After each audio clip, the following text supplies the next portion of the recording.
पहली बार दिग्विजय ने कहा बीजेपी ने सिंधिया को खरीदा। दूसरे नेताओं की तरह सिंधिया भी बिक गए। अब कांग्रेस में कभी भी वापस नहीं आ पाएंगे सिंधिया। मध्य प्रदेश की राजनीति में इस समय ज्योतिरादित्य सिंधिया और दिग्विजय सिंह के बीच सीधी लड़ाई चल रही है। दोनों ही नेता एक दूसरे के खिलाफ तीखी बयानबाजी कर रहे हैं। साथ ही एक दूसरे के गढ़ में सेंधमारी की कोशिश भी चल रही है। बीजेपी ने सिंधिया को दिग्विजय घेराबंदी की जिम्मेदारी सौंपी है, तो कांग्रेस की ओर से सिंधिया को घेरने की कमान दिग्विजय सिंह ने संभाल रखी है। इस बीच इंदौर प्रेस क्लब पहुंचे दिग्विजय सिंह से सिंधिया को लेकर सवाल हुआ और उनके कांग्रेस छोड़ने का कारण पूछा, तो दिग्विजय सिंह ने कहा कि मुझे सिंधिया के जाने का दुख है।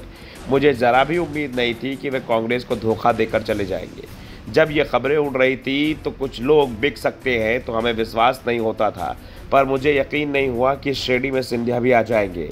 दरअसल 2018 के चुनाव परिणाम आए तो किसी भी दल को बहुमत नहीं मिला था। 230 सदस्यों वाली मध्य प्रदेश विधानसभा में कांग्रेस को 114 और बीजेपी को 109 सीट मिली थी। कांग्रेस ने 4 निर्दलीय विधायकों के साथ मिलकर सरकार बनाई, कमलनाथ मुख्यमंत्री। लेकिन इस सरकार को लेकर लगातार ये सवाल उठते रहे कि बीजेपी कभी भी मध्य प्रदेश में ऑपरेशन लोटस लॉन्च कर सकती है और कमलनाथ की सरकार गिर सकती है।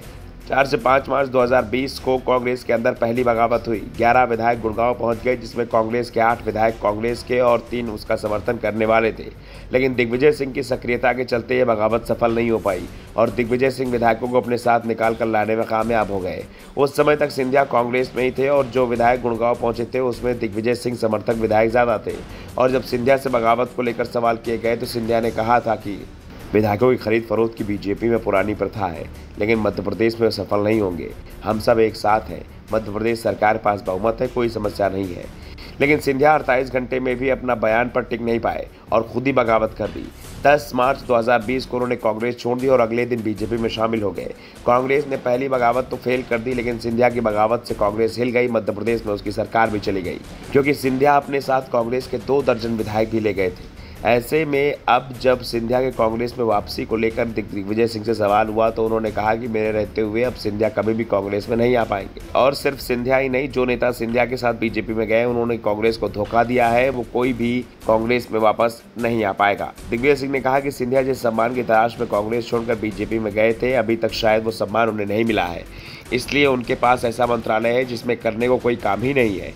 बीजेपी में सिंधिया की सुनवाई नहीं हो रही है, तो दूसरी ओर सिंधिया बीजेपी पर बोझ बन गए हैं। उनके चलते बीजेपी में बगावत के हालात बने हुए हैं।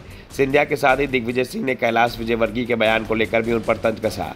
दरअसल विजयवर्गीय ने हाल ही में कमलनाथ और दिग्विजय सिंह को बुढ़ऊ कहा था, जिसका जवाब देते हुए दिग्विजय सिंह ने कहा, कैलाश विजयवर्गीय से कहना चाहता हूँ कि हमारे साथ पैदल चलकर दिखाइए, पता चल जाएगा कि कौन बूढ़ा कौन जवान है। दरअसल दिग्विजय सिंह इंदौर में थे और कैलाश विजयवर्गीय भी इंदौर के ही रहने वाले हैं। वो इंदौर से कई बार विधायक रहे, इंदौर के मेयर भी रहे, साथ ही मध्य प्रदेश सरकार में मंत्री भी रहे। कुछ समय पहले तक उन्हें मध्य प्रदेश में सीएम पद का दावेदार भी माना जाता था, लेकिन वो शिवराज सिंह चौहान से आगे नहीं निकल पाए। Bureau report, the Navdarpan news.